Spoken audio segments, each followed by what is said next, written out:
Vamos chamar então agora a deputada federal do PT e presidente do PT também, Gleisi Hoffmann, para a gente conversar. Deputada, seja muito bem-vinda, é um prazer te receber aqui no ICL. Bom dia. E bom dia, é um prazer também estar com vocês aqui no ICL, acompanhando as notícias e a gente poder trocar um pouco de impressões aí e opiniões. Agora que dia, né? Justamente hoje, onde a gente teve mais um nome importante aí envolvido em todos os esquemas, ou melhor, a gente vem trazendo aqui das eleições, o ex-diretor da Polícia Rodoviária Federal, Silvinei Vasquez, preso hoje. A gente preparou uma arte, deputado, que eu gostaria de te mostrar aqui em primeira mão, que tem todos os nomes ligados a Bolsonaro que nós já temos presos até o momento, né? Silvinei Vasquez, como a gente acabou de falar, preso hoje, Mauro Cid, Elcio Queiroz, Anderson Torres, Max Guilherme, Daniel Silveira, Roberto Jefferson, Sérgio Cordeiro e Ailton Gonçalves Barros. Para a gente começar a nossa conversa, eu preciso te perguntar, deputada, olhando para esse organograma, o que a senhora pensa sobre ele? Olha, é uma verdadeira quadrilha, né? Porque ali estão os que conspiraram contra a democracia, os que conspiraram contra as instituições, que usaram descaradamente a máquina do Estado no processo eleitoral. Enfim, é a turma do Bolsonaro, é o que ele organizou para tomar de assalto o Estado brasileiro, ou pretender tomar de assalto o Estado brasileiro novamente nas eleições de 22. Eu estava lembrando aqui de um Twitter que eu fiz no dia 28 de outubro, quando começaram a chegar para nós, já começaram na quinta-feira, acho que 28 era uma sexta-feira, as denúncias de que a PRF e a PF, enfim, as forças policiais, as forças de segurança aí ligadas ao governo federal e ligadas principalmente a Bolsonaro, estavam já engedrando uma ação para dar problema no processo eleitoral. E nós amanhecemos no domingo da eleição exatamente com essa operação da PRF, que envergonhou muito a categoria, que foi direcionada ao Nordeste para não deixar as pessoas irem votar. E graças a uma ação decisiva do STF, eles não lograram total êxito, mas impediram muita gente de chegar nas urnas, com certeza. Deixa eu trazer, é sempre um prazer a gente ter você aqui, deputada, o William De Luca aqui. A gente tem um tweet seu falando agora há pouco sobre isso, sobre que na antevéspera das eleições a gente já tinha as denúncias que as forças federais, forças policiais federais estavam sendo usadas com objetivos eleitorais. No domingo das eleições, assistimos à triste instrumentalização da PRF no Nordeste brasileiro, que só não atingiu totalmente seu objetivo pela ação firme do TSE. E aí a senhora fala sobre a prisão do ex-diretor bolsonarista da PRF hoje, dizendo que não é possível politizar essas forças de segurança. Parece que o entorno todo do bolsonarismo está sendo preso, né, deputada? O Silvinei, o Anderson Torres, o Mauro Cid. A nossa expectativa é que chegue ao Bolsonaro. Será que a gente vai conseguir ver essas operações chegando mais próximo, efetivamente, do ex-presidente Jair Bolsonaro? Ô, De Luca, eu acho que sim. Acho que as coisas indicam tudo para isso, né? Os inquéritos que estão no Supremo, no TSE... E, obviamente, que essas pessoas não agiram sem comando, essas pessoas não agiram por conta própria, elas tinham um comando, tinham uma centralidade. E Jair Bolsonaro era o grande comandante dessa operação, né, da tentativa da tomada do Estado brasileiro. Inclusive nos atos de 8 de janeiro. A CPI está mostrando isso, a CPMI. Ele mesmo de longe, mesmo tendo fugido, ele dava direcionamento e dava o comando, inclusive o comando político, não só para essas pessoas operarem, era o comando cotidiano, a relação cotidiana que eles tinham, mas o comando político para a base política dele. Ao falar contra as urnas, ao falar contra as eleições, ao tentar desestabilizar. Então ele dava o comando político. O que aconteceu no dia 8 de janeiro foi uma movimentação através desse comando. Teve uma agitação, uma propaganda antes, uma orientação, e as pessoas foram levadas a fazer aquilo. Aliás, isso já estava sendo planejado naqueles acampamentos na frente dos exércitos, né, dos batalhões do exército. Isso já estava sendo orquestrado ali, tanto que grande parte das mobilizações vieram desses acampamentos de vários estados. E aqui em Brasília era o acampamento central. E ele dando, claro, as orientações, elogiando isso, falando que isso eram atos democráticos. Enfim, Eu não tenho dúvidas que já chegou em Bolsonaro, e eu não tenho dúvidas que o destino de Bolsonaro vai ser igual ao dos seus amigos e companheiros ali, vai ser a prisão. Deputada, eu vou passar já a palavra para o Chico Sá, que tem perguntas para a senhora também. Antes, só para a gente conversar aqui e te contar também que nós estamos na liderança agora de todos os programas, olha, com mais de 28 mil pessoas nos acompanhando, a gente está na frente da Jovem Pan News, a gente está na frente da CNN, Record News, UOL, do 247, enfim, gente, estamos num momento histórico aqui do nosso programa, a gente agradece demais a nossa audiência, tá lá, ó, mais de 28 mil pessoas, o número já atualizou, nos acompanhando. Deixa eu até aproveitar e lembrar você que está com a gente hoje, a gente conversando agora com a presidente do PT, a deputada Gleisi Hoffmann. Você pode mandar mensagens também, se quiser fazer uma pergunta para a deputada, a gente está por aqui, está aí o nosso telefone, vou colocar na tela, pedir para a produção colocar para vocês, é o 11 988 99 2893. Você pode mandar o seu vídeo aqui também, a gente separa, deputada, e a gente coloca aqui no ar para a deputada responder também. Vamos lá, Chico, agora contigo, por favor. Bom dia, deputada Gleisi, que bom tê-la aqui na nossa audiência, que hoje está melhor do que nunca. Agora há pouco, o Guilherme Amado, ele nos trouxe uma notícia de que no meio daqueles e-mails lá da lixeira do Tenente Cid, foram encontradas comunicações do atual GSI, para o Mauro Cid, relatando as viagens do Lula, relatando como é que são as escalações, como as escalações dos militares, como se ainda o Mauro Cid estivesse fazendo parte do governo, ele recebendo essas informações do GSI. Aí eu queria aproveitar esse tema para ampliar essa conversa sobre a relação com os militares. Não é muito estranho que até agora, até março pelo menos, o Mauro Cid, o tenente Mauro Cid, essa figura mais do que controversa, esteja recebendo informações do GSI atual do Planalto, deputada? Como é que a senhora vê informações desse tipo? Bom dia, Chico, um prazer também falar com você e quero cumprimentar o ICL, viu? Parabéns pelo trabalho que vocês fazem. Um belo trabalho, cumprimentar o Eduardo, toda a equipe, muito essencial aí para as notícias e para o debate verdadeiro, enfim, livre de qualquer amarra. Então, parabéns. Olha, eu não sei, o Mauro Cid está preso, né? Quando é que ele está recebendo informações? Eu não sei quando que isso foi. Foi um pouco antes da prisão dele, em março? Foi março, agora, é importante, caindo meu coisa, é importante a gente investigar isso. Eu acho que a CPI, sim, a CPMI tem que investigar essa situação, porque de fato é uma coisa muito grave, né? O Mauro Cid receber informações do GSI. E quem está hoje no comando do GSI tem a obrigação também de fazer uma inspeção lá dentro, averiguar uma auditoria para saber quem mandou isso. É muito grave, isso tem a ver com a segurança do presidente da República. E nós sabemos quem é Mauro Cid, um lacaio de Bolsonaro, que, aliás, eu acho que é uma vergonha, envergonhou as Forças Armadas, indo fardado prestar depoimento na CPMI, como se isso fosse livrar a cara dele das barbaridades que ele fez, receptador de joia, vendedor de relógio, baixaria, depósito, o cara que fazia depósito na conta dos outros. Enfim, ele é um horror, uma vergonha para as Forças Armadas brasileiras, uma vergonha para o Brasil. Então, eu acho que isso tem que ser investigado. Eu não vi a notícia, estou sabendo agora, Chico, mas acho muito grave mesmo, e acho que o governo e o comando do GSI tem que tomar medidas rigorosas a respeito disso. Deixa eu aproveitar, deputada, para te perguntar sobre um outro assunto que a gente tem falado bastante, sobre as CPIs, né? A gente tem visto a senhora com uma participação importante em algumas das CPIs.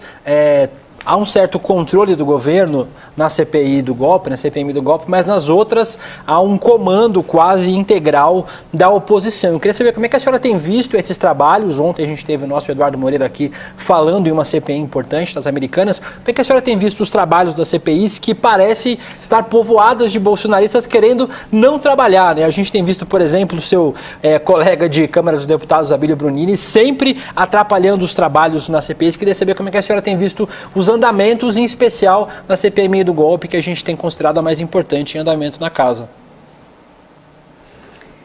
Bom, a CPI do golpe acho que tem uma correlação de forças que mostra, enfim, o que tem que ser a política, porque, de fato, ali, se a gente não tomar medidas duras para defender a democracia, para punir quem fez o que fez no dia 8 e também os outros atos que antecederam o dia 8, vai ser muito ruim para o Brasil. Então, acho que a CPMI do golpe ela tem um papel fundamental nesse sentido. Infelizmente, as outras CPIs, principalmente a do MST, está sendo instrumentalizada pela extrema-direita e pelo bolsonarismo. Eu lamento que o presidente Lira tenha deixado fazer esse tipo de indicação. Na CPI do MST, nós temos o que há de mais atrasado na política.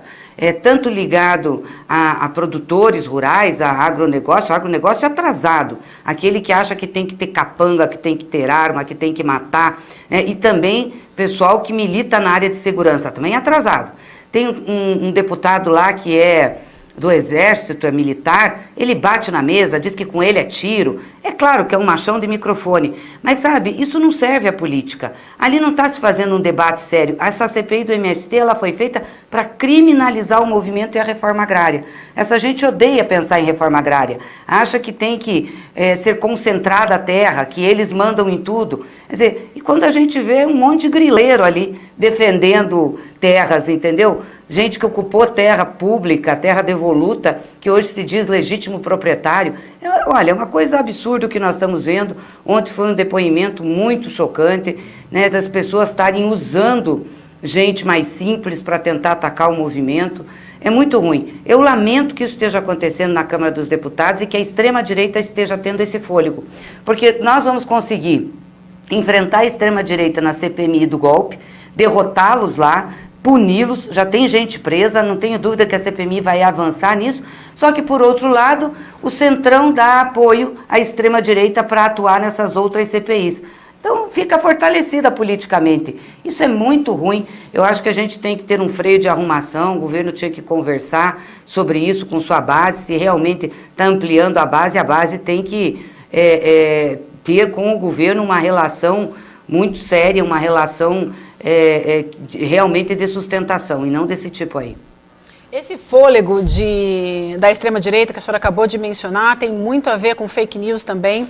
A gente tem uma matéria assinada pela nossa querida Gabriela Varela e também a Naomi Matsui, do UOL, tá? É um levantamento do UOL que diz o seguinte, que a cada 5 propagadores de notícias falsas no Brasil, 1 pertence à classe política. E entre eles, gente, a maioria, metade pelo menos, é do PL. Então tem muito a ver com o que a gente está falando agora e como é que a gente combate isso? A gente está aí na metade do ano, já 6 meses de governo Lula, mas a gente ainda continua lutando contra fake news e, sobretudo, fake news que são trazidas pela classe política, pelos parlamentares, que fica mais complicado ainda, como combater isso dentro do parlamento. E só para adicionar, a Juliana Pois Dalpima também ainda assina essa matéria dizem... das fake news. Pois eu vi essa matéria, achei muito interessante, boa. Desde ontem a gente tem repercutido, porque é o grupo bolsonarista, né? Esse pessoal que faz a política para realmente desviar a atenção do que é verdadeiro, quando eles estão em situação difícil, como é o caso agora, está todo mundo no canto. Gente deles presa, o Bolsonaro também acuado, inelegível, correndo risco de prisão, e aí eles vão para as redes sociais mentir. Eu acho que a gente tem que fazer a disputa política com essa gente, tem que mostrar o que é mentira. Por exemplo, eles passaram a campanha inteira dizendo que nós íamos fechar igrejas, que nós íamos perseguir pastores, que nós íamos banir a Bíblia, uns absurdos, umas barbaridades. Aí, o que aconteceu? Nós estamos lá já quase com 7 meses de governo, nenhuma igreja foi fechada, nenhum pastor foi perseguido, nenhuma Bíblia foi queimada. Muito pelo contrário, nós temos a maior liberdade de expressão e liberdade religiosa em nossos governos. Não utilizamos a religião para fazer política. Ou seja, a gente tem que começar a dizer isso, para desmentir o que eles fazem e acionar. Não, os parlamentares, é claro, nós temos várias ações contra os parlamentares. Alguns já estão também nesses inquéritos. Eu acho que vão ter problemas. Além da comissão de ética, nesses inquéritos do TSE, do Supremo, sobre fake news, sobre ataques às urnas eletrônicas, acho que eles vão ter problemas. Nós podemos ter cassação de parlamentar, inelegibilidade também, e tem que ser assim, tem que ser pedagógico para não repetir. Não pode querer ganhar a política mentindo para as pessoas, isso não é correto. Faz o debate político, defende suas ideias, tenha coragem de defender o que eles realmente pensam e não mentiras. E nós vamos ter que nos preparar mais para que a gente possa fazer esse enfrentamento, não tenho dúvidas. Deputada, aproveitando o tema, a Câmara vai votar o PL das fake news ou isso vai ser adiado mais uma vez? Porque, pelo que sabe, os partidos querem, mas o Arthur Lira está segurando essa votação. Eu queria que a senhora atualizasse essa questão para a gente. Ô Chico, eu de fato não sei. Eu estou vendo pela imprensa que há uma disposição de pautar essa matéria. E, obviamente, se pautar, ela tem que ser bem discutida, porque nós já tivemos problemas da outra vez que nós pautamos. Não dá para misturar as coisas, direito autoral com remuneração. Eu acho que tem que separar para não ter problema. E fazer uma discussão séria com a sociedade, para que eles também não façam uma ofensiva de fake news dizendo que isso é censura. Não, não é censura. Mentir não pode, praticar crime não pode, entendeu? Tem regras de convivência nos meios de comunicação. A maioria, os meios de comunicação hoje que não da internet e das redes são todos regulados. Rádio e TV tem regulação. E isso não quer dizer que tenha censura. Tem que ter regras, né? E eu acho que isso é muito importante a gente estabelecer.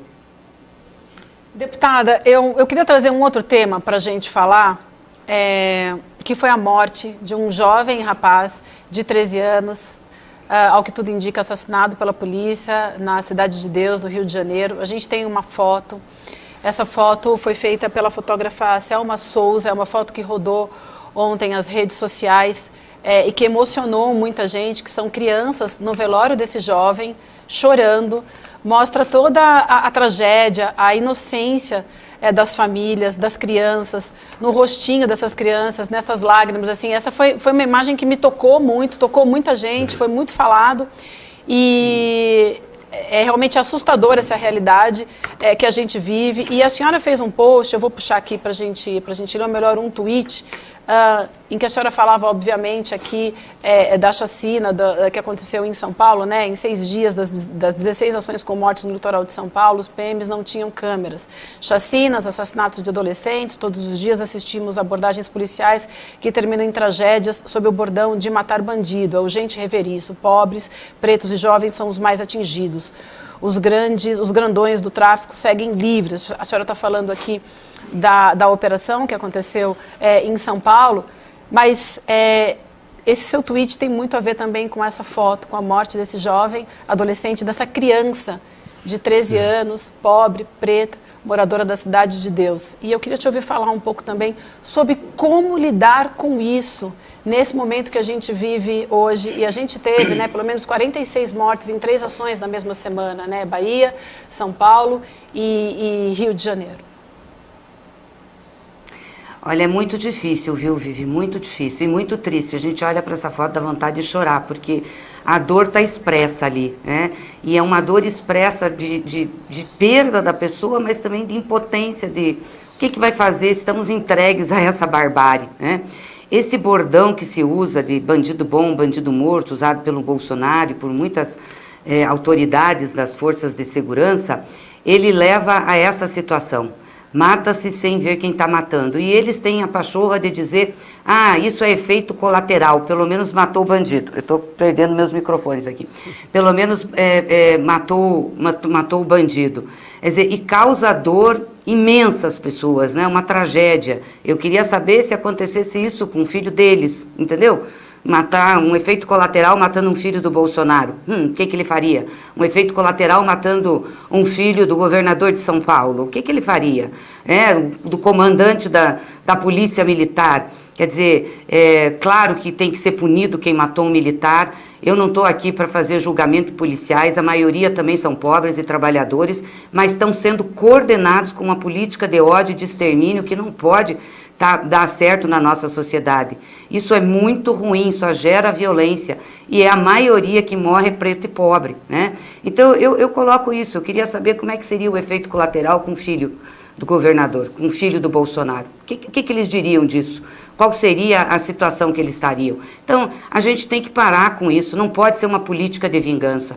Acho que esse uso de câmeras nos uniformes dos militares é muito importante, porque isso tem ajudado, inclusive, os próprios militares. Nós vimos que diminuiu, com o uso das câmeras, diminuíram a morte tanto da população de periferia, como dos próprios militares, Então nós precisamos ter essas regras, nós precisamos ter essas ações e precisamos rediscutir o modelo de segurança que a gente tem no país. Não é desse jeito que a gente vai combater a criminalidade, não. Nós temos que ter mais inteligência, mais operações de inteligência, mais operações de informações, né, e de ação integrada das polícias, do que esse tipo de ação. Vai para um lugar e atira a esmo e dane-se quem morrer. Deputado, deixa eu te fazer uma pergunta. A gente está partindo já para o encerramento do programa. Quero agradecer a todo mundo que mandou pergunta para a gente aqui no WhatsApp, mandou pergunta também aqui no nosso chat. Agradecendo a todo mundo. A gente está com uma audiência muito boa hoje, deputada. Mas é sobre esse modelo de segurança pública. Me parece que a extrema-direita tem vencido esse debate da segurança pública porque é mais fácil falar para as pessoas que, tendo uma arma e dando um tiro no cara que vai roubar o seu celular no ponto de ônibus, você resolve o problema. É uma solução. A senhora está ouvindo? Ou não, deputada? Vamos ver se a senhora está ouvindo. Acho que a deputada está com problema no fone. Vamos ver se a deputada escuta. Alô? Pronto, deputada, está ouvindo a gente agora? Você quer me ajudar? Só um pouquinho, ela vai me ajudar aqui, porque eu não sei o que está acontecendo com esse microfone. De fato, tenho dificuldade com eles. Deixa eu aproveitar, só então aproveitar a audiência, a gente estava falando sobre a audiência agora, pedindo para vocês mandarem vídeos para a gente. Bota o número na tela para mim, gente, só para eu conseguir ler o número pedindo para o pessoal mandar vídeo para a gente, enquanto a deputada arruma o fone de ouvido para ouvir a gente. 11 988 99 2893. Já aproveitem e mandem vídeo falando sobre os nossos próximos temas. Agora, está ouvindo, deputada? Sim, estou ouvindo. Então, desculpe. Não, que isso? Eu estava perguntando para a senhora sobre o modelo de segurança pública, que a extrema-direita tem vencido esse debate, apresentando soluções fáceis e ruins, e a esquerda continua apresentando soluções muito boas, mas muito distantes da realidade das pessoas. Como é que a esquerda, em especial o Partido dos Trabalhadores que a senhora preside, pretende entrar nesse debate? É um debate que vocês têm feito de como é que trata sobre segurança pública de forma mais palpável na vida das pessoas? Sim, esse é um desafio, porque de fato o discurso da direita é simplista, né? Bandido bom é bandido morto. E ninguém gosta de bandido, a gente quer mesmo que o bandido fique longe da gente. Só que a forma de tratar isso, bandido bom é bandido morto, dá vazão para esse tipo de operação. Chega lá e atira a esmo. Então, mata um monte de gente, mas matou inocente. Efeito colateral. É o que eles dizem. E às vezes, muitas vezes, a população que é sempre, né, vítima de banditismo, de roubo, de assalto, acaba apoiando isso que tem que fazer. É óbvio que nós queremos que o bandido seja preso, que seja julgado, que tenha pena, entendeu? Que realmente a polícia tenha eficácia, efetividade para proteger a sociedade. Mas não pode ser atirando a esmo, porque isso põe em risco a vida das pessoas. Então nós temos que discutir. Tem vários projetos na Câmara dos Deputados, no Senado, que discute. O governo tem feito essa discussão através do Ministério da Justiça, do ministro Flávio Dino. Eu acho que investir nas ações de inteligência é a melhor coisa. Hoje um grande problema que nós temos é o tráfico de drogas. Só que muitas vezes a operação de segurança é feita na ponta. Não para cima dos grandes traficantes, é feita para cima dos intermediários, dos pequenos. Isso não resolve o crime organizado e o tráfico. Onde é que estão os chefões do crime organizado, do tráfico? Como é que isso está sendo desbaratado? Porque quando você ataca isso, você desmonta uma rede inteira de crime e de tráfico que tem, né? A outra coisa é o seguinte, o que a gente oferece para esses jovens que seja mais atraente do que o tráfico oferece? Porque o tráfico vai lá, oferece dinheiro, oferece glamour, oferece uma série de coisas. Ele muitas vezes sabe que é passageira, que a vida dele tem tempo curto, mas vai atrás disso. Então, como que o Estado brasileiro, como que a sociedade brasileira pode oferecer algo melhor? Numa sociedade que é tão injusta, tão desigual, aonde uns têm tantos, outros têm tão poucos. Por isso eu quero louvar aqui a iniciativa do ministro Haddad de mandar, diz que vai mandar agora em agosto, um projeto de taxação dos super ricos. Nós temos que fazer isso, porque nós temos que ter mais dinheiro para ajudar os mais pobres. Então é um conjunto de ações que tem que tratar de segurança. Mas eu concordo com vocês que a gente ainda tem muita dificuldade na linguagem, na exposição disso, porque a direita usa com mais facilidade o bordão para pegar, entender o imaginário e convencer as pessoas.